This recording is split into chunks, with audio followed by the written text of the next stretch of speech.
أعوذ بالله من الشيطان الرجيم بسم الله الرحمن الرحيم إن الله وملائكته يصلون على النبي اللهم صل على محمد وعلى آل محمد كما صليت على إبراهيم وعلى آل إبراهيم إنك حميد مجيد জোরসোর সবাই পড়ুন বালাগাল উলা বিকামালিহি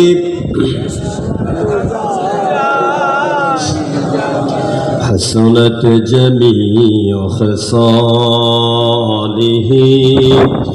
صلوا عليه আপনাদের কষ্ট হচ্ছে ভাই কষ্ট হচ্ছে সবাই জোরে সোরে পড়েন বালাগাল উলা বিকামালিহি কাশাফাত দুজা বিজামালিহি حسنت جميع خصاله صلوا عليه मुझे कुछ मिले या ना मिले मुहम्मद मिले यानी होश जिससे अल्लाह मिले अल्लामा इकबाल बोलছেন मुझे कुछ मिले या ना मिले मुहम्मद मिले কিছু বুঝছেন এই কবিতাটি শুনেছেন জীবনের অনেক বছর এমন এক কণ্ঠে শুনেছে যে কণ্ঠে বের হলে পরে আকাশ বাতাস যেন নিথর হয়ে যেত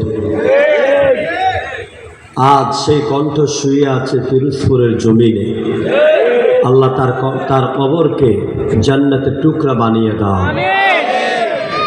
কবি আল্লামা ইকবাল রাতের গভীরে কলম ধরেছে কোরআনের একটি আয়াতকে লক্ষ্য করে আয়াতটি হচ্ছে কুল ইন কুনতুম তুহিব্বুনাল্লাহা ফাত্তাবিউনি ইউহিব্বুকুমুল্লাহ এর অর্থ হচ্ছে নবী হে আপনি বলুন যদি তোমরা আল্লাহকে ভালোবাসতে চাও আমরা কাকে ভালোবাসতে চাই যারা বলেন না আল্লাহকে সবাই বলেন কাকে ভালোবাসতে চাই আল্লাহ বলছে নবী আপনি বলুন যদি তোমরা আল্লাহকে ভালোবাসতে চাও ফাত্তাবিউনি তাহলে আমাকে কি করো অনুসরণ করো যে আন্দোলনের মারকাজে আপনারা এসেছেন এই আন্দোলনে সম্পৃক্ত লোকরা ছাড়া অধিকাংশ আলেম এবং জনতা এর অর্থ করে থাকে যদি আল্লাহকে পেতে চাও আল্লাহকে ভালোবাসতে চাও তাহলে আমি নবীকে ভালোবাসো ফাত্তাবিউনির অর্থ আমি নবীকে ভালোবাসা নয় ফাত্তাবিউনির অর্থ হচ্ছে আমি নবীর ইত্তেবা করো অনুসরণ করো নবী আপনি বলুন যদি আল্লাহকে পেতে চাও আমি নবীর ইত্তেবা করো অনুসরণ করো আনুগত্য করো সুবহানাল্লাহ এই আয়াতের ব্যাখ্যায় আল্লামা ইকবাল লিখলেন মুঝে কুছ মিলে ইয়া না মিলে মুহাম্মদ মিলে আমি ইকবালের জীবনে কিছু মিলুক আর না মিলুক কিছু পেলাম বা নাই বা পেলাম আমি মুহাম্মদ রাসূলুল্লাহর মতন একজন নবী পেয়ে গেছি সুবহানাল্লাহ বলেন না यानी हो शायद जिससे अल्लाह मिले तार माने जे व्यक्ति मुहम्मद रसूलुल्लाहर मतन एकजन नबी पेये गेल सेई जेन स्वयं आल्लाह के पेये गेल आल्लाहु আকবার ठीक একই আয়াতে ব্যাখ্যা করেছেন আমার দেশের আরেক আল্লামা ইকবাল যদিও তিনি অক্সফোর্ড ইউনিভার্সিটিতে পড়াশোনা করতে পারেন নাই কলকাতার আসানসোল হোটেলে তিনি রুটি বানাতেন। নাম কি? কবি নজরুল ইসলাম। তিনি এই আয়াতের ব্যাখ্যা তিনি লিখছেন, আল্লাহকে যে পাইতে চায় হযরতকে ভালোবেসে আরশে কুরসি লৌহ কলম না চাইতে পেয়েছে সে। সুবহানাল্লাহ। কবি আল্লামা হালি একই আয়াতের তাফসিরে কবিতা আকার তিনি লিখছেন, কি মুহাম্মদ সে ওফা तूने तो हम तेरे हैं, ये जहाँ चीज़ों है क्या लौहो कलम तेरे हैं, बलागल उला बिकमालिही कशफत दुजा बिजमालिही हसनत जमीय खसालिही।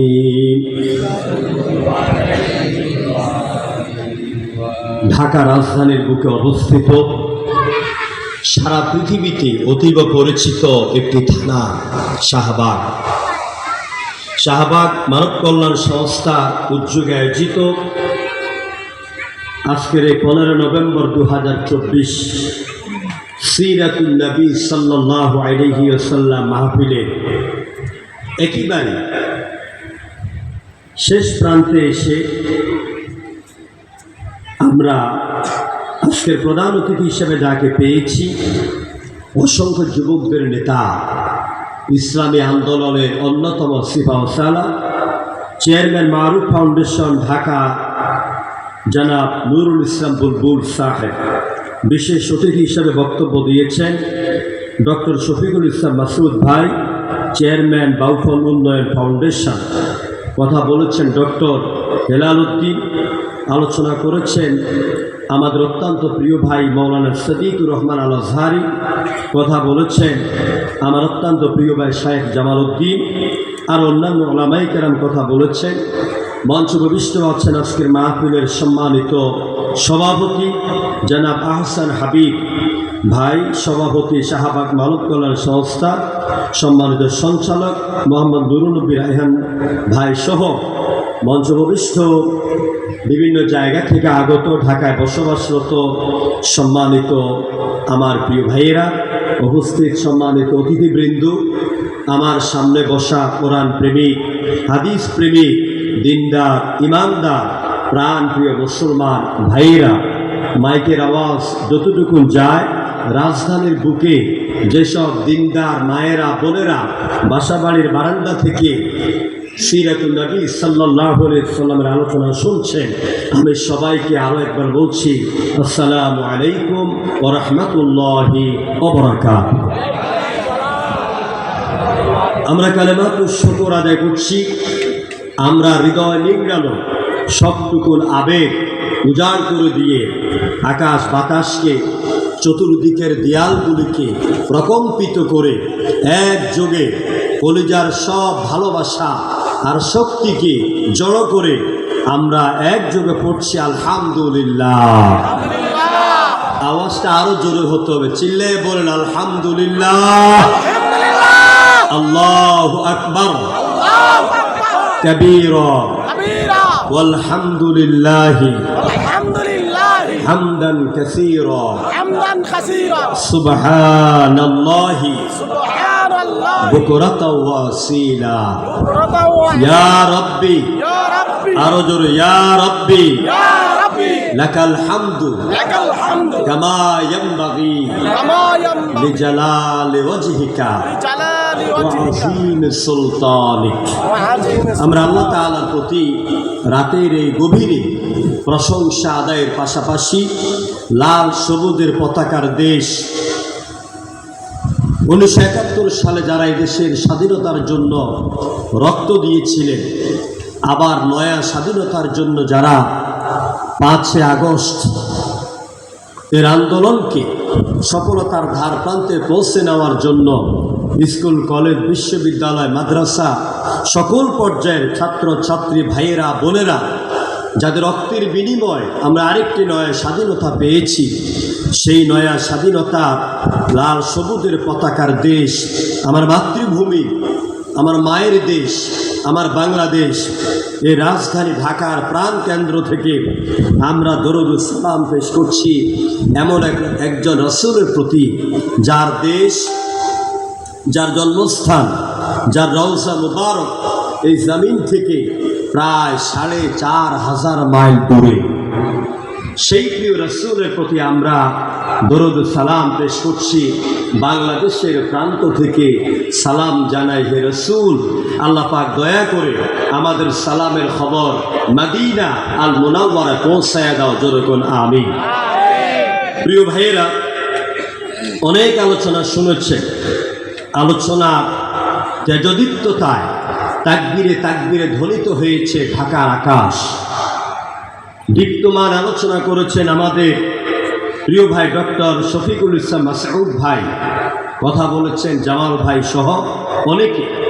আমি খুব নরম ভাষায় কথা বলবো, কারণ আমি সকালবেলা এসেছি চট্টগ্রাম থেকে। গতকাল বিশাল মাহফিল ছিল চট্টগ্রাম হালি সহ, মাইকগুলি খুব খারাপ ছিল বলে কণ্ঠ বসে গেছে। এসে আবার জুমা পড়িয়েছি, জুমা তো ১-১.৫ ঘন্টা আলোচনা করতে হয়েছে। তা আমি আজকে যাকে নিয়ে মাহফিল, এখানে নাম দিয়েছেন সিরাত মাহফিল। এখানে পূর্ণাঙ্গ বাক্যটি হবে সিরাতুন নবী সাল্লাল্লাহু আলাইহি ওয়াসাল্লাম মাহফিল। আর সিরাত আর নবী, যদি আর নবী বলা হয়, আলিফ লাম এখানে ব্যবহার করা হয়, সুনির্দিষ্টভাবে যদি এখানে আর নবী বলা হয়, তাহলে বুঝাবে এমন একজন নবীকে যাকে আমরা জানতে এসেছি, যার আগমনে পুলকিত, আন্দোলিত, উদ্বেলিত হয়েছিল গোটা বিশ্ব ধরাধম। তিনি হচ্ছেন মুহাম্মদ রাসূলুল্লাহ সাল্লাল্লাহু আলাইহি ওয়াসাল্লাম। প্রিয় বন্ধুগণ, আমরা যাকে জানতে এলাম তার আলোচনা ১ ঘন্টা, ২ ঘন্টা, ১ দিন, ২ দিন, ১ মাস, ২ মাস, ১ বছর, ২ বছর নয়। সূর্য যতদিন পূর্ব দিগন্তে উদিত হবে আর পশ্চিম দিগন্তে অস্তই যাবে, সারা দুনিয়ার মানুষ মিলে যদি এই মহান ব্যক্তিত্বের আলোচনা লেখেন, আলোচনা শুরু করে, কিন্তু তার আলোচনা শেষ করা যাবে না। যেমন এই যে কোরআন দেখতে পাচ্ছেন, এই কোরআনে তাফসীর করেছেন বিশ্বনন্দিত মুফাসসির কোরআন, তাফসীর জগতের মঞ্চের সম্রাট। আমরা হলাম তার আন্ডা আর বাচ্চা। চিল্লা বলে ঠিক কিনা? আল্লামা সাঈদী জীবনের ৫০ বছর কোরআনে তাফসীর করেছেন। তিনি কি এই কথা বলতে পেরেছেন যে আমি কোরআনে তাফসীর করে শেষ করে ফেলেছি?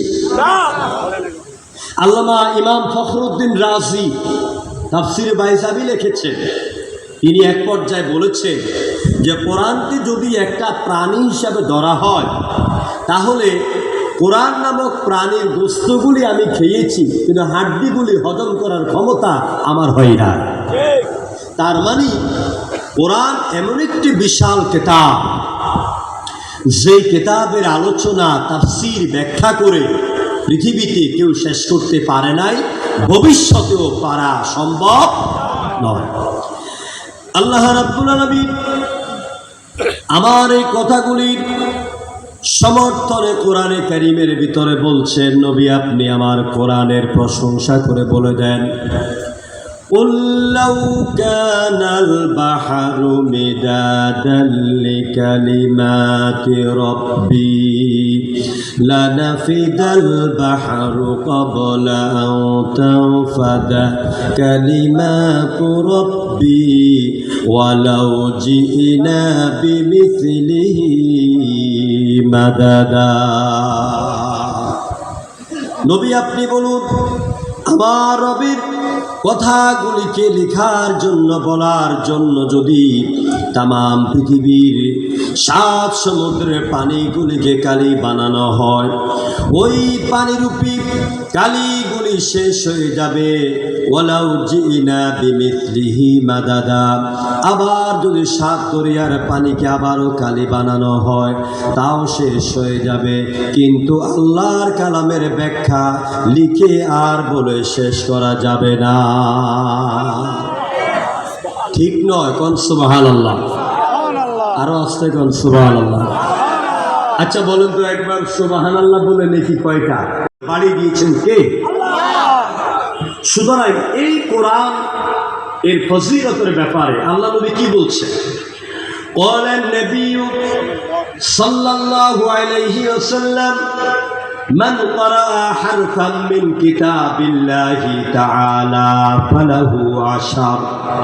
বিশ্ব নবী বলেছেন কোন মুমিন কোন মুমিনাত এই কোরআনের উপর ঈমান আনার পরে যদি কোরআন থেকে একটা হরফ, একটা লেটার, একটা বর্ণ তেলাওয়াত করে, বিনিময়ে ওর আমলনামায় আল্লাহ পাক 10 করে নেকি লিখে দেন। প্রতি অক্ষরে কয় নেকি? আরো জোরে কর। তো এই যে আপনি সুবহানাল্লাহ বললে কয় নেকি পেয়েছেন? সুবহান লিখতে কয় অক্ষর? সিন, বা, হা, আলিফ, নুন, এই গেল 5 অক্ষর। আল্লাহ লিখতে 4 অক্ষর, 5 আর 4 9 অক্ষর। আপনি যখন একবার সুবহানাল্লাহ পড়ছেন অটোমেটিক আপনার আমলনামায় আপনার অজান্তে বিশ্ব নবীর হাদিস অনুযায়ী 90 নেকি লেখা হয়ে যাচ্ছে। বলবেন হুজুর 90 নেকি একটা নেকি হইল নাকি? আল্লাহ নবী বলেছেন কিয়ামতের ময়দানে একটা নেকির জন্য মানুষ যখন বিপদের মধ্যে পড়ে যাবে, তাম পৃথিবীকে যদি 10-12 বিক্রি করা হয় তাহলে একটা নেকি সেই দিন কিনতে পারবে না। আমার ভাইরা, আমি বুঝাতে চাইলাম এই কোরআনের ব্যাখ্যা করে যেমন শেষ করা যাবে না, ঠিক যাকে জানতে এলাম our prophet, our leader, our commander Muhammad সাল্লাল্লাহু, তার জীবনীও আলোচনা করে শেষ করা যাবে না। আচ্ছা বলেন তো পৃথিবীতে কোরআন এসেছে কয়টা? একটা। হ্যাঁ, আজকে শিখে যান কোরআন এসেছে 2টা কোরআন। একটা কোরআন সৃষ্টি হয়েছে, আরেকটা কোরআন অবতীর্ণ হয়েছে। যেটা অবতীর্ণ হয়েছে এটা হলো থিওরিক্যাল কোরআন। এটা আপনাদের ঘরে আছে, বাড়িতে আছে, মসজিদে আছে, খানকায় আছে, সব জায়গায় আছে, এই মঞ্চে আছে। আর প্র্যাকটিক্যাল কোরআন যেটা, সেটা দুনিয়ার থেকে বিদায় হয়ে গেছে। সেই প্র্যাকটিক্যাল বাস্তব কোরআনের নাম হচ্ছে মুহাম্মদ রাসূলুল্লাহ। মা আয়েশা সিদ্দিকা রাদিয়াল্লাহু তাআলা আনহা-কে প্রশ্ন করা হলো, একদল সাহাবী এসে বলছেন, মা আপনার স্বামী আমাদের নবী বিশ্ব নবী মুহাম্মদ রাসূলুল্লাহর জীবন সম্পর্কে, ক্যারেক্টার সম্পর্কে, তার চরিত্র সম্পর্কে কিছু বলুন। মা আয়েশা সিদ্দিকা রাদিয়াল্লাহু তাআলা আনহা পর্দার অন্তরাল থেকে বলছেন, ইয়া বুনাইয়া, ও আমার কলিজার টুকরো ছেলেরা, আপনারা কি কোরআন জানেন না, কোরআন পড়েন না? সাহাবায়ে কেরাম বলছেন, আব্দুল্লাহ ইবনে মাসউদের মতন সাহাবী সহ বলছেন, মা এখানে আমরা যারা আছি আমরা অধিকাংশ হাফেজে কোরআন, মুফাসসিরে কোরআন। মা আয়েশা বলছেন, ও আমার কলিজার টুকরো সন্তানেরা, যেহেতু আপনারা কোরআন সম্পর্কে এতটা মাহির, এতটা অভিজ্ঞ, তাহলে আল্লাহ নবীর জীবন আর চরিত্র সম্পর্কে আমার কাছে কেন জানতে এলেন? যেহেতু প্রশ্ন করে বসেছেন, আমি কোন জায়গা থেকে আল্লাহ নবীর চরিত্র আর জীবন সম্পর্কে শুরু করব আর কোন জায়গা গিয়ে শেষ করব আমার জানা নাই। তবে এক কথায় জবাব দিয়ে দিতে পারি, কানা খুলুকুহুল কোরআন। 30 পারা কোরআনের ভিতরে যা বলা আছে, আমার স্বামী আমার নবী বিশ্ব নবী মুহাম্মদ রাসূলুল্লাহর জীবনে তাই করা আছে। যেরকম আল্লাহু আকবার। আমরা সেই নবীকে জানতে এলাম। আমি কোরআন দিয়ে যদিও নবীর আলোচনা বছরের পর বছর করে শেষ করা যাবে না, এবং নবীর জীবনের উপর, সিরাতের উপরে এই পর্যন্ত সারা ওয়ার্ল্ডে প্রায় 1200 কিতাব রচিত হয়েছে নবীর সিরাতের উপরে। যদিও কেউ নবীর সিরাত শেষ করতে পারে নাই, আমি আপনাদের সামনে নবী কেন এসেছেন এখান থেকে শুরু করে নবীর ইন্তেকাল পর্যন্ত 30 মিনিটের ভিতরে আপনাদেরকে একটা সুন্দর এই ধারাবাহিকভাবে একটা চিত্র আপনাদের সামনে তুলে ধরব, বলে ইনশাআল্লাহ। ওমা তাওফীক ইল্লা বিল্লাহ। কষ্ট হবে আপনাদের? বিরক্ত হবেন আপনারা? সবাই একটু জোরে সোরে জিকির করেন, লা ইলাহা ইল্লাল্লাহ, জোরে লা ইলাহা ইল্লাল্লাহ, লা ইলাহা ইল্লাল্লাহ মুহাম্মাদুর রাসূলুল্লাহ সাল্লাল্লাহু আলাইহি সাল্লাম। প্রিয় ভাইরা, প্রশ্ন হচ্ছে মুহাম্মদ সাল্লাল্লাহু আলাইহি সাল্লাম তিনি এই পৃথিবীতে কখন এলেন, কোন সময় এলেন? আল্লাহ রাব্বুল আলামিন জবাব দিচ্ছেন, وَكُنْتُمْ عَلَى شَفَا حُفْرَةٍ مِّنَ النَّارِ فَأَنْقَذَكُم مِّنْهَا। এই পৃথিবীর মানুষগুলি যখন একেবারে ধ্বংসলীলার অবশেষে পৌঁছে গেলেন, সমাজের মধ্যে, রাষ্ট্রের মধ্যে চুরি, ডাকাতি, সন্ত্রাস, রাহাজানি, খুন খারাপি, নারী ধর্ষণ, মারামারি, কাটাকাটি এমন একটাই পর্যায়ে এলো, ওরা মারামারি করে কেন তাও জানে না। একজনের কুয়ার মধ্যে পানি পান করাতে গেল, একজনের উটের আগে আরেকজনের উট কেন পানি পান করেছে, এই সামান্য বিষয় নিয়ে গোত্রে গোত্রে মারামারি বছরের পর বছর চলত। এমন একটা সমাজ যখন এই পৃথিবীতে বিস্তার করলো, যেই সমাজে পিতা মরে গেলে উপযুক্ত সন্তান তার মাকে বিয়ে করতো, নাউজুবিল্লাহ। যেই সমাজে একটা নারী ভোগ করার দরকার, মনে প্রশান্তি পাওয়ার দরকার, এটা কার বউ, কার বোন, কার স্ত্রী, এটা জানার কোনো প্রয়োজন ছিল না। যেই সমাজের মধ্যে চিত্র এমন ছিল, সকালে বিয়ে করতো, বিকালে তালাক দিয়ে দিত। যেই সমাজের চিত্র এমন ছিল, একজন স্বামী তার স্ত্রী গর্ভে যখন সন্তান এলো, 6 মাস যেত, 7 মাস যেত, বন্ধু বান্ধবদেরকে দাওয়াত করে এনে বন্ধু বান্ধবদের হাতে ধারালো ছুরি দিত আর খাওয়ার আয়োজন করত, নর্তকীদেরকে দিয়া নাচ গানের আয়োজন করত, আর স্ত্রীকে, গর্ভবতী স্ত্রীকে হাত পা বেঁধে ওদের সামনে আনত। বন্ধুরা গান বাদ্য গাইতো, আনন্দ করত, আর ওই গর্ভধারিণী মায়ের ছুরি দিয়ে পেট কেটে কেটে বাচ্চা বের করে ওই নারী এবং বাচ্চাকে হত্যা করত। মানুষ যখন এমন পশুত্বের পর্যায়ে পৌঁছে গেল, আমার আল্লাহ পাক বলেন, আমি ওই মানুষকে পশুত্বের পর্যায় থেকে জাহান্নামের আগুন থেকে বাঁচাবার জন্য আমার রাসূলকে পাঠাইয়া দিলাম। আজ আমার বাংলাদেশের দিকে তাকাইয়া দেখে, আমরা এই গতকাল বা পরশু আমরা ফেসবুকে দেখেছি, একটা ছেলে একটা মেয়ের সাথে প্রেম করে তার প্রেমাস্পদ তার প্রিয়সীকে পাওয়ার জন্য ছেলে কি করলো, তার মা যখন তাকে অনৈতিক কাজে বাধা দিচ্ছে, ছেলে মনে করলো মা তো আমার প্রেমের পথের বাধা হয়ে দাঁড়িয়েছে, কাঁটা হয়ে দাঁড়িয়েছে, মাকে আর পৃথিবীতে রাখা যাবে না। মাকে হত্যা করেছে, টুকরা টুকরা করেছে, তারপর ডিপ ফ্রিজের ভিতরে ঢুকাইয়ে দিয়েছে। যেরকম আস্তাগফিরুল্লাহ, তারা ভেঙেছে, আলমিরা ভেঙেছে, সব ভেঙে মানুষকে বোঝাতে চাইলো ঘরে ডাকাত ঢুকেছে, আর ডাকাত তার মাকে হত্যা করেছে। পুলিশদের কাছে জবানবন্দি দিচ্ছে, যারা আমার মাকে হত্যা করেছে, তাদের বিচার হওয়া দরকার, আমার মাকে যেন আল্লাহ জান্নাতুল ফেরদাউস নসিব করে দেন। এমন কুলাঙ্গার সন্তান বর্তমানেও বাংলাদেশে আছে। চিল্লা বলো ঠিক কিনা? আমার ভাইরা,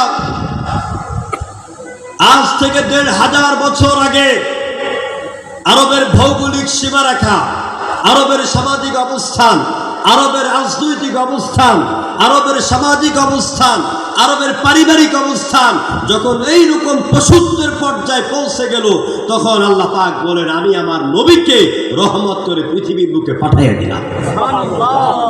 আল্লাহ রাব্বুল আলামিন বলেন, ওয়ামা আরসালনাকা ইল্লা রাহমাতাল লিল আলামিন। পারেন না সবাই? বলেন সবাই, ওয়ামা আরসালনাকা ইল্লা রাহমাতাল লিল আলামিন। হে রাসূল, আমি আপনাকে এই পৃথিবীতে রহমত করে পাঠিয়েছি। সুবহানাল্লাহ। মা হালিমা বলছে, শিশু মুহাম্মদকে যখন তাইফে নিয়ে গেলাম, যেই কুয়াতে পানি নাই, মুহাম্মদ আমার বাড়িতে আসার পরে দেখি ওই কুয়া পানি ভরে গেছে। যেই খেজুরে যেই গাছে বছরের পর বছর খেজুর ধরে না, এখন দেখি সেই গাছের মধ্যে খেজুরের ফুল করে। আমার স্তনে দুধ আসতো অল্প, মুহাম্মদকে নেওয়ার পরে আমার দুইটা স্তন যেন দুধে ফেটে যায়। মুহাম্মদ পেট ভরে খায়, মুহাম্মদের দুধ ভাই আব্দুল্লাহ পেট ভরে খায়। সব রহমতে ভরে যাচ্ছে। আমার ভাইরা, হুজুরকে আল্লাহ পাক এই সময় পৃথিবীতে আনলেন।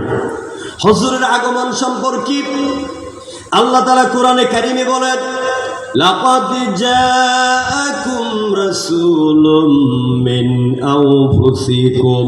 লাকাদ দুটি শব্দ, লাম একটা, কদ আরেকটা। এর অর্থ হচ্ছে নিশ্চয়, নিশ্চয়। জাআকুম মিন রাসূলুম মিন আনফুসিকুম। এখানে রাসূলের উপরে তানবিন ব্যবহার করা হয়েছে, তানবিন লামের উপরে। এই তানবিন কিন্তু সাধারণ তানবিন নয়, এই তানবিন ব্যবহার হয়েছে তানবিন লিতাযীম।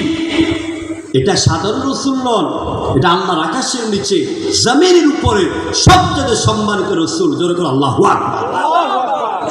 তোমাদের মধ্য থেকে একজন রাসূল আগমন করেছেন, যা এসেছেন তার মানে তাকে নিয়ে আসা হয়েছে। মুহাম্মদ এমনি এমনি আসেন নাই, তাকে যিনি এই পৃথিবীর মানুষের নির্যাতিত, নিপীড়িত, নিগৃহীত মানুষের মুক্তির জন্য তাকে যিনি নিয়ে এসেছেন, তার নাম হচ্ছে আরশের মালিক আল্লাহ। তার নাম কি? আল্লাহ। আমার ভাইরা, নবী করিম সাল্লাল্লাহু আলাইহি ওয়াসাল্লাম তিনি যখন এই পৃথিবীতে ভূমিষ্ঠ হন, তখন তার অবস্থান কি ছিল আল্লাহ পাক নিজে নবীর সিরাত বর্ণনা করে সূরা দোহার ভিতরে বলেন, আলাম ইয়াজিদকা ইয়াতীমান ফাআওয়া ওয়া ওয়াজাদাকা দাল্লান ফাহাদা ওয়া ওয়াজাদাকা আইলান ফাআগনা। আল্লাহু আকবার। ও নবী, আমি কি আপনাকে এতিম অবস্থায় পাই নাই? তার মানে বিশ্বনবী জন্মগ্রহণের 6 মাস আগে নবীদের বাবা আব্দুল্লাহ দুনিয়া থেকে বিদায় হয়ে যান। মায়ের গর্ভ থেকে যেদিন ভূমিষ্ঠ হন, আল্লাহ নবী এতিম অবস্থায় দুনিয়ার মধ্যে আসেন। এই জন্য আল্লাহ পাক বলছেন, নবী গো, আমি কি আপনাকে এতিম অবস্থায় পাই নাই? এরপর আমি আল্লাহ আপনাকে আশ্রয় দিয়েছি। জোরগণ সুবহানাল্লাহ। তারপরে আল্লাহ পাক বলেন, আমি আমার নবীকে দুনিয়ার মধ্যে পাঠাইলাম। পৃথিবীতে আমি অসংখ্য নবী পাঠিয়েছি, অসংখ্য রাসূল পাঠিয়েছি। সব নবীকে আমি আল্লাহ মর্যাদা দিয়েছি, কিন্তু সব নবীর উপর আমার নবী মুহাম্মদ রাসূলুল্লাহকে আমি মর্যাদা সবচেয়ে বেশি দিয়ে দিলাম। কি মর্যাদার নবী! আল্লাহর আকাশের নিচে জমিনের উপরে আল্লাহ করে যার স্থান, আল্লাহ করে যার মর্যাদা, তার নাম হচ্ছে মুহাম্মদ সাল্লাল্লাহু। কি নাম? মুহাম্মদ। এই নামটা নিতে ভালো লাগে না খারাপ লাগে? ভালো লাগে না খারাপ লাগে? মুহাম্মদে মুহাম্মদে এমন নামে এত মধু লাগে। মুহাম্মদের নামটা যখনই উচ্চারণ করা হয়, মুমিনদের হৃদয়টা উদ্বেলিত হয়ে যায়। যেরকম ঠিক কিনা? আমার ভাইয়েরা, আল্লাহ রাব্বুল আলামিন কালিমা দিলেন, এই কালিমার ভিতরে আমরা পড়ে নেই লা ইলাহা ইল্লাল্লাহ, এরপরে কি? মুহাম্মাদুর রাসূলুল্লাহ। দেখুন, লা ইলাহা ইল্লাল্লাহ এই কালেমার অংশটা লিখতে এখানে ব্যবহার হয় 12টা অক্ষর। কয়টা অক্ষর? লা ইলাহা ইল্লাল্লাহ বাড়িতে নিয়ে গুণে দেখিয়ে 12টা অক্ষর। মুহাম্মদ রাসূলুল্লাহ এখানেও 12টা অক্ষর। কোন সুবহানাল্লাহ। লা ইলাহা ইল্লাল্লাহ লিখতে কোনো অক্ষরের উপরে একটা নক্তাও নাই, আবার মুহাম্মদ রাসূলুল্লাহ লিখতে কোনো অক্ষরের উপরে একটা নক্তা নাই। কোন আল্লাহু আকবার। তাহলে কি বুঝাইলাম? লা ইলাহা ইল্লাল্লাহ 12টা অক্ষর, 12 সংখ্যা, আন্তর্জাতিক সংখ্যা। ঢাকা, কমলা, কলা, কলম 12টায় কয়টা? আপনার 1 ডজনে কয়টা হয়? 12টা। 12টা কয় ডজন হয়? 1 ডজন হয়। আমেরিকাতে যদি যান সেখানে কমলা কয়টা হবে? 1 ডজন। 12টায় হবে 1 ডজন। তার মানে 12 সংখ্যাটা হচ্ছে আন্তর্জাতিক সংখ্যা। আল্লাহ বলছে লা ইলাহা ইল্লাল্লাহ, আমি শুধু মক্কা মদিনার জন্য আল্লাহ নই, আমি হচ্ছে সমগ্র জাহানের জন্য রব্বুল আলামিন। জোরে বলুন আল্লাহু আকবার। আল্লাহ পাক বুঝাইলেন আমি যেমন সমগ্র জাহানের জন্য রব্বুল আলামিন। দুনিয়ার মানুষ ভালো করে বুঝো, আমি যে হাবিব আমার যে নবীকে পাঠাইলাম মুহাম্মদ রাসূলুল্লাহ, আমার নবী হলেন তামাম পৃথিবীর জন্য রাহমাতুল লিল আলামিন। আল্লাহ আন্তর্জাতিক, নবীও আন্তর্জাতিক। নবী আল্লাহ পাক পৃথিবীতে যত নবী পাঠাইছে সব নবীরা অঞ্চল ভিত্তিক নবী ছিল, এলাকা ভিত্তিক নবী ছিল, এলাকার মানুষকে দাওয়াত দিয়েছেন। যেমন আল্লাহ পাক কোরআনে কারিমে বলেন লাকাদ আরসালনা নূহান ইলা কওমিহি ফাকালা ইয়া কওমি ইবুদুল্লাহা মা লাকুম মিন ইলাহিন গায়রু। আমি নূহ আলাইহিস সালামকে ওর জাতির কাছে পাঠিয়েছি, তিনি তার জাতিকে দাওয়াত দিয়েছেন লা ইলাহা ইল্লাল্লাহ, আল্লাহ ছাড়া কোনো ইলাহা নাই। কোন সুবহানাল্লাহ। হুদ আলাইহিস সালাম, শীশ আলাইহিস সালাম, ইদ্রিস আলাইহিস সালাম, মূসা আলাইহিস সালাম, নূহ আলাইহিস সালাম, সব নবীরা পৃথিবীতে এসে একটাই দাওয়াত দিয়েছেন লা ইলাহা ইল্লাল্লাহ। আমার নবীও মনে এরকম অঞ্চল ভিত্তিক দাওয়াত দিয়েছেন নাকি? নবী কি শুধু মক্কা মদিনার লোকদেরকে দাওয়াত দিয়েছেন? না, নবী যেমন আন্তর্জাতিক। আমরা আল্লাহকে বলবো আল্লাহ গো তোমার নবীকে তুমি কতখানি জায়গার জন্য রাসূল করে পাঠিয়েছো আমাদেরকে বলে দাও। আমার আল্লাহ পাক নবীকে বললেন নবী আপনার নবুয়তের এলাকা কতটুকু পর্যন্ত আপনি বলে দেন। ওলিয়া আইয়ুহান নাসু ইন্নী রাসূলুল্লাহি ইলাইকুম জামিআ। হে নবী আপনি বলুন, হে পৃথিবীর বিশ্বের মানব সম্প্রদায়, আল্লাহ পাক আমাকে तमाम সৃষ্টি জগতের জন্য রাসূল করে পাঠিয়েছেন। চিল্লায় বলেন আল্লাহু আকবার। রাসূলকে আল্লাহ পাক বিশ্ব নবী বানিয়েছেন। আমরা যখন মিছিল দেই আমার নেতা তোমার নেতা বিশ্ব নবী মুস্তাফা, তখন খুব নবীর আশেকেরা বলে যে বিশ্ব নবী মুস্তাফা যে বলে এটা দলিল পাইছি কোথায়? নাউযুবিল্লাহি মিন যালিক। তথা কথিত, আমি নাম নিলাম না একটা দলে, এরাও এই স্লোগান শুনলে বলে এদের কলজার মধ্যে আগুন ধরে যায়। আমার ভাইয়েরা, আল্লাহ পাক বিশ্ব নবীর এত মর্যাদা দিলেন। সূরা দোহার পরে সূরা ইনশিরার ভিতর আল্লাহ পাক বলেন ওয়া রাফা'না লাকা যিকরাক, আমি আমার রাসূলের মর্যাদাকে গগনচুম্বী বানায়া দিলাম। মসজিদের মিনার থেকে, যে মিনার থেকে আযানের ধ্বনি হয় আশহাদু আল্লা ইলাহা ইল্লাল্লাহ, ঠিক এর পরের বাক্যে মসজিদের মিনার থেকে আবার মুয়াজ্জিনের কণ্ঠে ভেসে আসে আশহাদু আন্না মুহাম্মাদার রাসূলুল্লাহ। সুবহানাল্লাহ। যেখানে তাওহীদের ঘোষণা সেখানে রিসালাতের ঘোষণা। জোরে বল ঠিক কিনা? আমার ভাইরা, হুজুরের মর্যাদার কথা বলতে গেলে কোরআনের পৃষ্ঠায় পৃষ্ঠায় নবীর মর্যাদা আমি খুব সংক্ষেপে আপনাদেরকে একটা টার্গেটে নিয়ে আসতেছি। মূল সিরাতের মূল আলোচনার জায়গাটায় 5 মিনিট আমি বলে দেব ইনশাআল্লাহ। নবী করিম সাল্লাল্লাহু আলাইহি সাল্লামকে আল্লাহ পাক মর্যাদা দিলেন কোরআনের পৃষ্ঠা পৃষ্ঠা। নবীর দরবারে এসে উচ্চ আওয়াজে কথা বলা যাবে না। আল্লাহ বলছেন, যদি তোমরা আমার নবীর দরবারে এসে নবীর গলার আওয়াজের উপরে তোমাদের আওয়াজকে উঠিয়ে দাও, আনতাহবাত আমালুকুম, আমি আল্লাহ পাক তোমাদের সমস্ত আমলগুলিকে বরবাদ করে দিব। আল্লাহু আকবার। প্রিয় ভাইরা, নবীর মর্যাদা দিয়েছেন আমার দেশে কবি নজরুল ইসলাম তার কবিতার ভিতরে। তিনি মর্যাদা দিলেন প্রথম রাসূলের শৈশবের দিকে তাকাইয়া। তিনি লিখলেন, ত্রিভুবনের প্রিয় মুহাম্মদ এলো রে দুনিয়ায় রে সাগর আকাশ বাতাস দেখবি যদি আয় রে সাগর আকাশ বাতাস দেখবি যদি। দেখ আমি না মায়ের কোলে দোলে শিশু ইসলাম দোলে, কচি মুখে শাহাদাতের বাণী সে শোনায় আয়ের সাগর। জোরে আল্লাহু আকবার। হুজুরের শৈশবকালীন জীবনকে লক্ষ্য করে কবি নজরুল ইসলাম এইভাবে গান লিখলেন।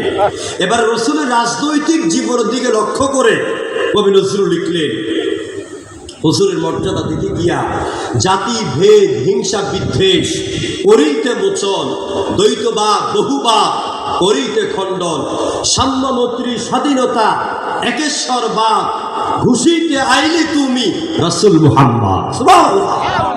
এই জমিনে দ্বিত্ববাদের কোনো জায়গা নাই, তৃতীয়বাদের কোনো জায়গা নাই। এই জমিন হচ্ছে একত্ববাদ, একমাত্র আল্লাহ। চিল্লাইগো ঠিক কিনা? জমিনের মালিক কে? আল্লাহ। এই পিছনে ভাইরা কয় না, আঙ্গুল দেখায় বলতো জমিনের মালিক কে? আল্লাহ। আকাশের মালিক কে? আল্লাহ। আমার আপনার মালিক কে? আল্লাহ। তাহলে এখানে আইন চলবে কার? আল্লাহ। হুকুম চলবে কার? বিধান চলবে কার? মানুষের তৈরি করা মতবাদ দিয়ে এই জমিনে 1 ইঞ্চির উপরে মানুষের তৈরি করা আইন চলতে পারে না। কবি নজরুল সেই কথাটা আমাদেরকে বোঝাচ্ছে। নবীজির মর্যাদা দিয়েছেন ইংরেজ দার্শনিক থমাস কারে। রাতের গভীরে নবীকে নিয়ে তিনি লিখছেন, আর কলমের আগা থেকে বের হয়ে গেল, a great change, what a great change and progress is indicated in the reverse conditions thought. কি বিশাল পরিবর্তন, কি মহা পরিবর্তন! মুহাম্মদ রাসূলুল্লাহর মতন একজন ব্যক্তি এই পৃথিবীতে আসার কারণে শ্রমিক তার অধিকার ফিরে পেল, কৃষক তার অধিকার ফিরে পেল, নারীরা তাদের ইজ্জতের গ্যারান্টি পেল, বোন তার অধিকার ফিরে পেল, স্ত্রী তার মহারানার অধিকার ফিরে পেল, সাধারণ জনতা বেঁচে থাকার অধিকার ফিরে পেল, নির্যাতিত নিপীড়িত মানুষ তার বেঁচে থাকার অধিকার ফিরে পেল। আমার ভাইরা, থমাস ক্যারেল বুঝাতে যাচ্ছেন মুহাম্মদ রাসূলুল্লাহ আদর্শ যদি আজকে এই সমাজে এই পৃথিবীতে বাস্তবায়ন করা যায়, ১৫০০ বছর আগের মতন বর্তমান সমাজের নারীরা পুরুষেরা হিন্দু খ্রিস্টান বৌদ্ধ পারসিক জারদাস ইহুদি খ্রিস্টান সবাই তাদের যার যার জায়গা থেকে সঠিক অধিকার ফিরে পাবে। চিল্লায় বলেন ঠিক কিনা? নবী করিম সাল্লাল্লাহু আলাইহি ওয়াসাল্লামের মর্যাদা দিয়েছেন হিন্দু ধর্মের ধর্মীয় কিতাব, নাম হচ্ছে বেদ। কি নাম? বেদ। আমি যখন ইন্ডিয়াতে যাই তখন আমি বড় বড় মন্দিরগুলি ঘুরি এবং এই বিভিন্ন ধরনের বইগুলি আমি সংগ্রহ করেছি বিগত জীবনে। আমি ছোট্ট গুনাহগার গোলাম 1996 সাল থেকে 28 বছর এই জমিনে কোরআনে খেদমত করছি। আমার ভাইরা, আমি অত্যন্ত সৌভাগ্যবান, তাফসীর জগতের সম্রাট আল্লামা সাঈদী রাহিমাহুল্লাহর পায়ের জুতাগুলি প্রায় সময় পরায়ে দিতাম যখন কুমিল্লার ঈদগাহ ময়দানে তাফসীর মাহফিলে যেতেন। মাথার টুপিটা পরায়ে দিতাম। আমার ভাইরা, ওনার 5টা আঙ্গুল আমার বুকের মধ্যে আজও লেগে আছে। স্ত্রী উঠে আমাকে এখানে আঙ্গুল চাপ দিয়ে বুকের সাথে জড়িয়ে আমাকে দোয়া করেছে। প্রিয় ভাইরা, নবী করিম সাল্লাল্লাহু আলাইহি ওয়াসাল্লামের সুন্দর বর্ণনা তার এত সুন্দর সাবলীল বাচন ভঙ্গি আপনারা শুনে থাকে। সবাই একই কথা বলে, আর আল্লামা সাঈদী বলতেন হাজার কথার মধ্যে যেন আল্লামা সাঈদীর কথা ছিল বলে মুক্তার মতো। প্রিয় বন্ধুগণ, নবী করিম সাল্লাল্লাহু আলাইহি সাল্লামের মর্যাদা দিয়েছে বেদের ভিতরে ত্রিপিটক, বেদ, বাইবেল, গীতাবেস্তা, উপনিষদ, মহাভারত, রামায়ণ, ভগবত গীতা, ঋগ্বেদ, অথর্বেদ, চতুর্বেদ, সামবেদ, অসংখ্য কিতাবে রাসূলের মর্যাদা দেওয়া হয়েছে। হিন্দু ধর্মের প্রণেতা নাম হচ্ছে মনু, তিনি আমার আল্লাহ আর আমার রাসূলের মর্যাদা দিতে গিয়ে তিনি লিখলেন হোতার মিন্দ্র মহাসুরিন্দ্রা। এটা বেদের পড়া। কিসের পড়া এটা? এটা বেদের পড়া। একটু পড়ি কেমন? হোতার মিন্দ্র মহাসুরিন্দ্রা অল্লং জ্যেষ্ঠং শ্রেষ্ঠং পরমং ব্রহ্ম অল্লাম রহস্যল্ল কাং বরস্য নির্ঘাতকম। মশা লাগে? কথা কন না, মশা লাগছে? লাগে না, কারণ এটা তো মানুষের তৈরি করা মন্ত্র। আর এই কোরআনে যখন একটা সূরা পড়বেন কলজেটা ভরে যায়, ঠিক কিনা বলেন? কাবা শরীফের ইমাম সাউদ আশ-শরাইব তিনি যখন সূরা ফাতিহা পড়েন, কাবার চত্বরে মানুষের চোখ দিয়ে দরদর করে পানি পড়ে যায়। কি সুন্দর তেলাওয়াত! আলহামদুলিল্লাহি রাব্বিল আলামিন আর রহমানির রহিম মালিকি ইয়াউমিদ্দিন ইয়্যাকা না'বুদু ওয়া ইয়্যাকা নাস্তাঈন ইহদিনাস সিরাতাল মুস্তাকিম সিরাতাল লাযীনা আন'আমতা আলাইহিম গায়রিল মাগদুবি আলাইহিম ওয়ালাদ-দাল্লিন।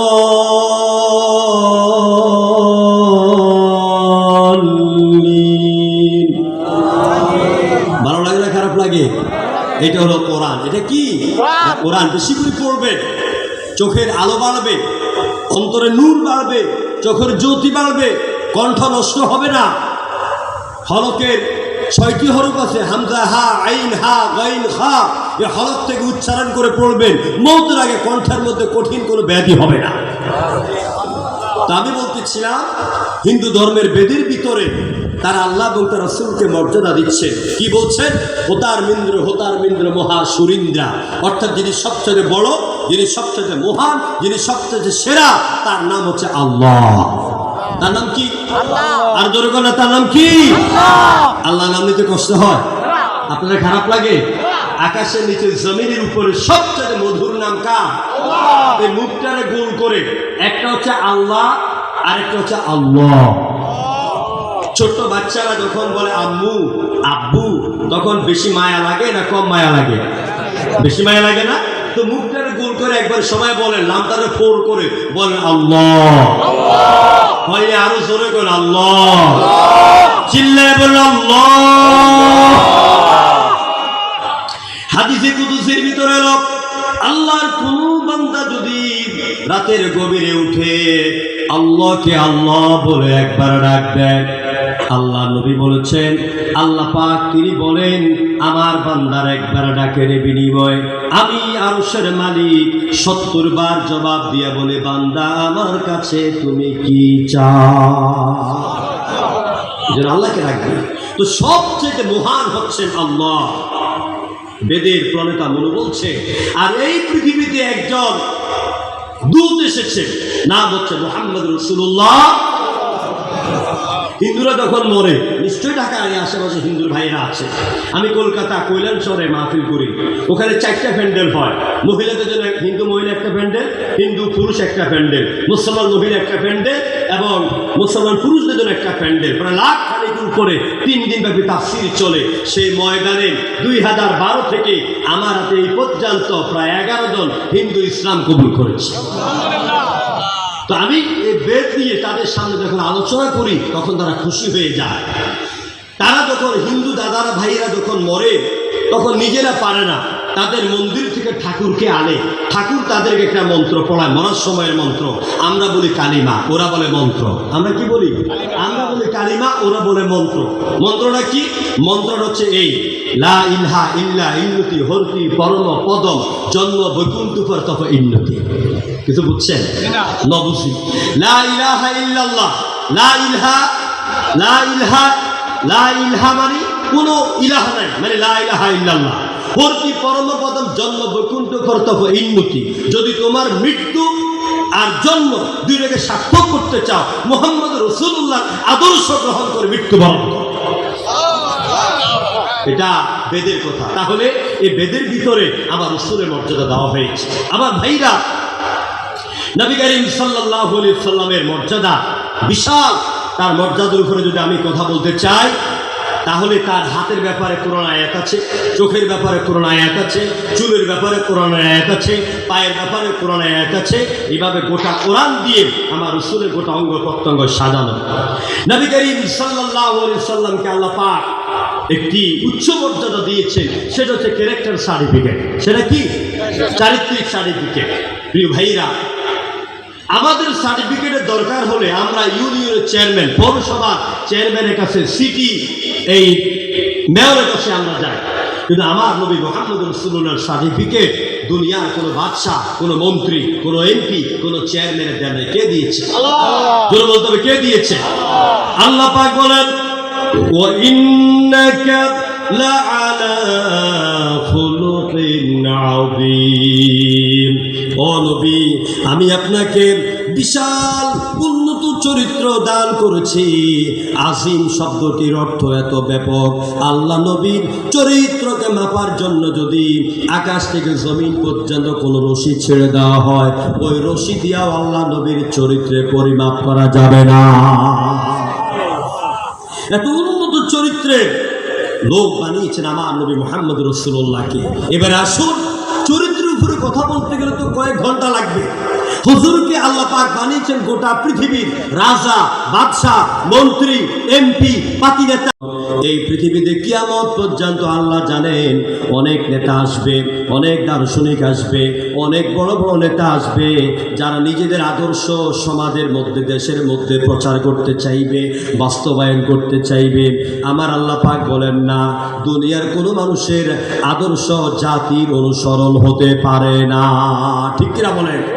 এই পৃথিবীতে কত নেতার আদর্শ বাস্তবায়িত হয়েছে। যেমন খুব ভালো করে শুনেন যুবক ভাইয়েরা, কার্ল মার্কস, লেনিন, হিউগ, Galileo, Copernicus, Kepler, Darwin, Hegel, Mao Tsetung, Bertrand Russell, বহু নেতার আদর্শ দিয়া আমার দেশের সোনার টুকরো হীরকখণ্ড যুবকগুলিকে, যুবতীগুলিকে এরা জাহান্নামের দিকে প্রতিনিয়ত নিয়ে যায়।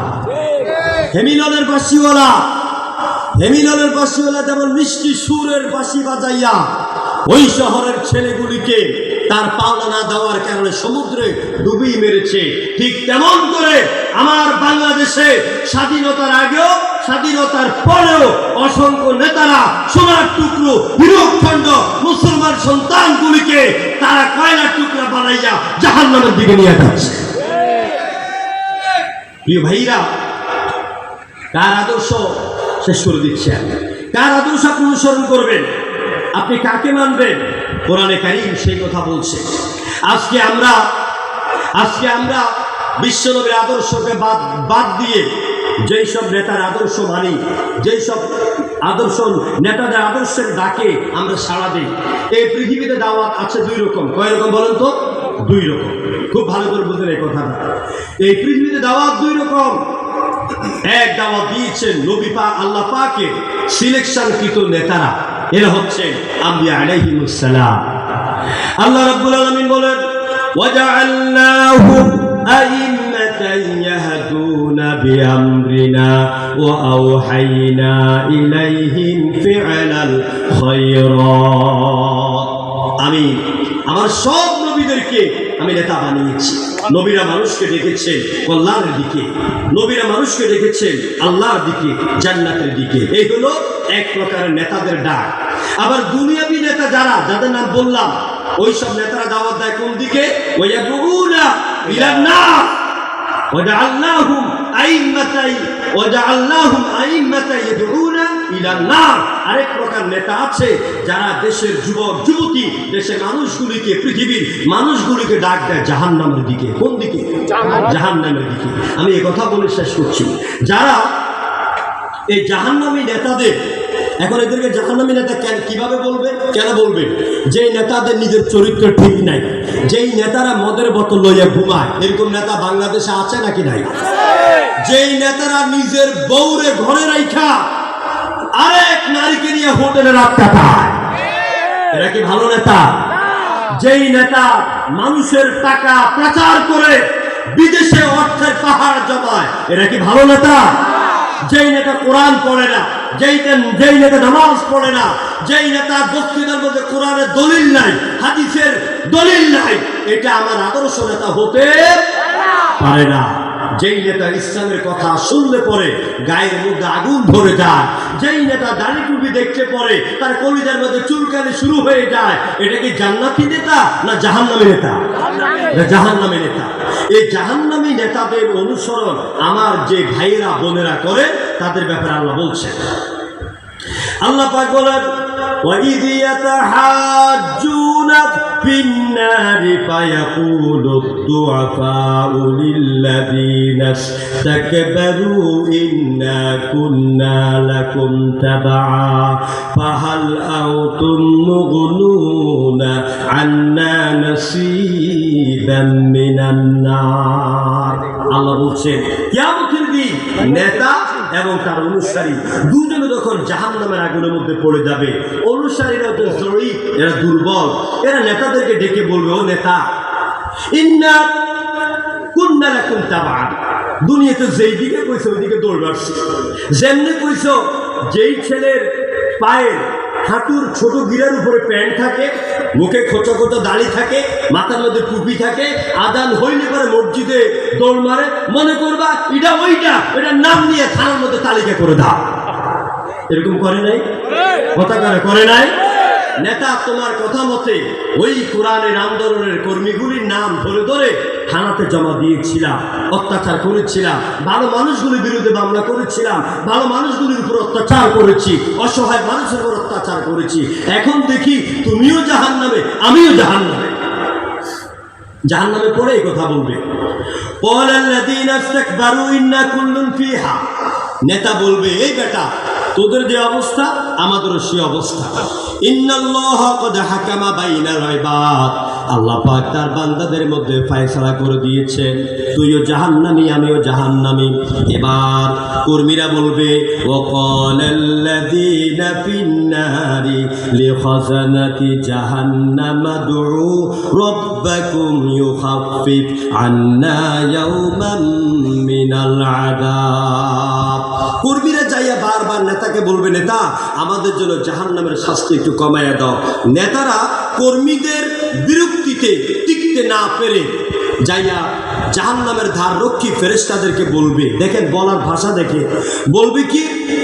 বলবে, উদু রাব্বাকুম, ও ফেরেশতারা তোমাদের রবের কাছে আমাদের জন্য একটু দোয়া করো, তিনি যেন আমাদের জন্য জাহান্নামের আগুনটারে একটু কমাইয়া দেন। যেরকম নাউযুবিল্লাহ। ঘাড়ের রগ কত তেড়া, কোরআনে দলিল দিয়ে হাদিস দিয়ে বুঝাবার পরেও এদের ঘাড়ের রগ সোজা হয় না। যেরকম ঠিক কিনা? কুকুরের ন্যাস আমার দেশে বলে 12 বছর চুঙ্গার ভিতরে রাখলো সোজা হয় না। আমি বলি 12 বছর না, 3 12 36 বছর কুত্তার ন্যাস চুঙ্গার মধ্যে রাখা আবার ছেড়ে দিলে আগের মতন ভাষা হয়ে যাবে। চিল্লা বলে হইল, মা কোটি কোটি সন্তানদেরকে ফালাইয়া দুপুরবেলা পালাইয়া গেল, এখনো তাদের হুঁশ ফিরে আসে না। কথা কয় না, এখনো হুঁশ ফিরে আসে। এখন এই নেতাগুলি কি বলবে? ক্বালু আওয়ালান তাকু তা'তিকুম রুসুলুকুম বিল বায়িনাত। নেতারা যখন বলবে যে হে ফেরেশতারা আমাদেরকে জাহান্নামের আগুন কমাইয়া দাও, ফেরেশতারা বলবে তোমাদের কাছে কোনো রসুল, কোনো দ্বীনের আলেম, মুফাসসির কোরআন যায় নাই, তোমাদেরকে দাওয়াত দেয় নাই? তারা বলবে ক্বালু বালা, কেন নয়, গিয়েছিল, কিন্তু ঘাড়ে রগ ছিল তেড়া, আমি তো ক্ষমতাওয়ালা ছিলাম, আমি তো ধনাঢ্য ছিলাম, এই মোল্লার গোষ্ঠীর দাওয়াতকে আমি আমলে নেই নাই। এবার ফেরেশতারা বলবে ক্বালু ফাদউ ওয়া মা দুআউল কাফিরিনা ইল্লা ফি দালাল। সুতরাং তাহলে তোমরা তোমাদের দোয়া করো, তবে তোমাদের সব দোয়া আজকে ভ্রান্ত, ভ্রষ্ট। তোমাদের কোনো দোয়া আল্লাহর দরবারে নট অ্যাকসেপ্টেবল, কোনো দোয়া গ্রহণযোগ্য হবে না। আমার ভাইয়েরা, আজকের এই সিরাত মাহফিল থেকে আমি আপনাদের খেদমতে এই সংক্ষিপ্ত ভাঙ্গাচোরা আলোচনার মধ্য দিয়া আমি আবেদন করতে চাই, যদি আদর্শ মানতে হয়, যদি আনুগত্য করতে হয়, একজনের আনুগত্য করে, একজনের আদর্শ মেনে আমরা এই সমাজকে কোরআনের